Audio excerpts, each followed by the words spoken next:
The flicker of the camera feed on my laptop screen felt like a heartbeat, each pulse revealing a truth I wasn't ready to face. I sat in the dim glow of my home office, the house silent except for the faint hum of the refrigerator downstairs. My fingers trembled as I clicked through the footage, each frame a step closer to shattering the life I thought I knew. My wife, Emily, was my anchor, my safe harbor for 12 years. But doubt, like a slow poison, had seeped into my veins over the past few months. And now, these hidden cameras were about to confirm or dispel my worst fears. It started with small things. A lingering glance at her phone. A smile she quickly hid when I entered the room. The faint scent of unfamiliar cologne on her scarf. I told myself it was nothing. Stress from her new job, maybe, or my own insecurities rearing their ugly heads. But the unease grew, gnawing at me until I couldn't sleep. I needed answers, so I did something I never thought I'd do. I installed hidden cameras in our home. Tiny devices tucked into the living room bookshelf, the kitchen clock, our bedroom. I felt like a traitor, but the need to know outweighed the guilt. The first few days of footage showed nothing unusual. Emily cooking dinner, humming softly. Emily folding laundry, her brow furrowed as she listened to a podcast. Emily, my Emily, living her life as if everything was fine. But tonight, as I fast-forwarded through the day's recordings, something caught my eye. The living room camera, timestamped 2:17 p.m., showed Emily sitting on the couch, her phone pressed to her ear. Her voice was low, almost a whisper, but the camera's microphone caught every word. "I can't keep doing this," she said, her tone sharp with frustration. "It's too much, Ryan.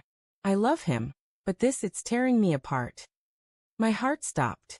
Ryan. The name hit like a punch to the chest. Ryan was her coworker, the charming marketing guy she'd mentioned in passing, too often, now that I thought about it. I leaned closer to the screen, my pulse roaring in my ears. Emily's face was tense, her free hand twisting the hem of her sweater. "I know," she continued, "but we need to be careful. He's starting to suspect something." Me. She was talking about me. The room spun, and I gripped the edge of the desk to steady myself. I forced myself to keep watching, even as every fiber of my being screamed to shut the laptop and pretend I'd seen nothing. But I couldn't stop. The footage rolled on, and with it, the unraveling of my world. The next clip was from the kitchen, later that afternoon. Emily was pacing, her phone still in hand, texting furiously. The camera caught the screen briefly, and I paused the video, zooming in. The name at the top of the chat was clear, Ryan. The messages were short, cryptic. "Tonight," one read. Her reply, "Yes. 8 p.m. usual place." My stomach churned. I glanced at the clock, 11:47 p.m. She wasn't home. She'd told me she was working late, a project deadline. I'd believed her like always. I rewound the footage, desperate for context, for anything that might soften the blow. But the cameras showed more. A week ago, in our bedroom, Emily stood before the mirror, trying on a dress I didn't recognize. A deep red number that hugged her curves. She smiled at her reflection.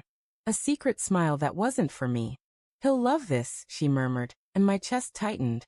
I remembered that night. She'd said she was meeting friends for drinks. I'd kissed her goodbye, told her to have fun. Now the memory felt like a lie. The deeper I dug, the worse it got. Footage from the front door camera showed her leaving the house at odd hours, always dressed carefully, her makeup flawless. One clip caught her slipping a small gift box into her purse, the kind of thing you'd give a lover.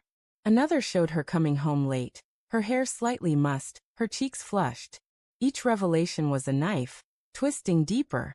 I felt like a fool, a stranger in my own marriage. By the time I reached the most recent footage, I was numb. The bedroom camera, 7:32 p.m. tonight. Emily was getting ready to leave, her movements hurried. She slipped on earrings, ones I'd given her for our 10th anniversary, and checked her phone. A text popped up, and she smiled, a soft, private smile that broke something inside me. She grabbed her coat and left. The house fell silent again, the cameras recording nothing but empty rooms. I sat there, staring at the screen, my mind racing. 12 years. 2 miscarriages. Countless nights spent planning our future, A house in the suburbs, maybe a dog, kids if we were lucky. I'd thought we were a team, unbreakable. But now I saw the cracks I'd ignored. The late nights she blamed on work. The way she'd pull away when I tried to hold her. The excuses that had piled up. Each one a brick in the wall between us. I couldn't just sit there. I grabbed my keys and drove to the usual place. A quiet bar downtown she'd mentioned once casually, like it was just a spot she liked. My hands shook as I parked across the street, my eyes scanning the dimly lit windows. And there she was. Emily, sitting at a corner table, her hand resting on Ryan's. He leaned in, whispering something, and she laughed, her face glowing in a way I hadn't seen in months. The sight burned, a physical pain that spread from my chest to my fingertips. I didn't go inside. I couldn't. Instead, I drove home, the image of them seared into my mind. Back in my office, I replayed the footage, torturing myself with every detail. Her voice, her smile, her lies. I wanted to confront her, to scream, to demand answers. But I also wanted to understand. How had we gotten here? When had I lost her? When Emily came home at 1:14 a.m., I was waiting in the living room, the laptop open on the coffee table.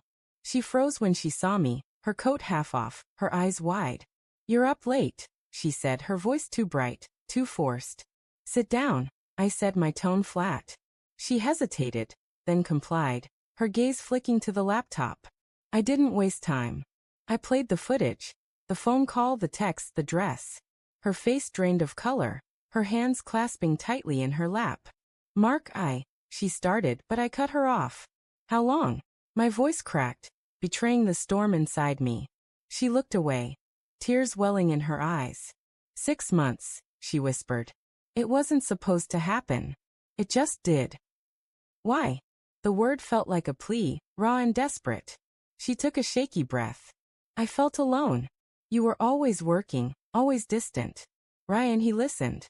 He made me feel seen. Her words hit like a slap. I'd been working overtime to save for our future, to give her the life she deserved. And she'd turned to someone else. You could have talked to me, I said, my voice rising. You could have tried. I did, she cried, tears spilling over. But you were never there, Mark. Not really. The room fell silent, the weight of her words crushing me. I wanted to hate her, to walk away and never look back. But I loved her, even now, and that was the worst part. What now? I asked, my voice barely audible. I don't know, she said, her voice breaking. I love you, but I messed up. I don't know how to fix this. I stood, unable to look at her. I need time, I said, walking toward the door. As I stepped into the night, the cold air stung my face, but it couldn't match the ache in my chest. I didn't know if we could rebuild what was broken, or if I'd ever trust her again. But one thing was clear. The cameras had shown me the truth, and now, I had to decide what to do with it.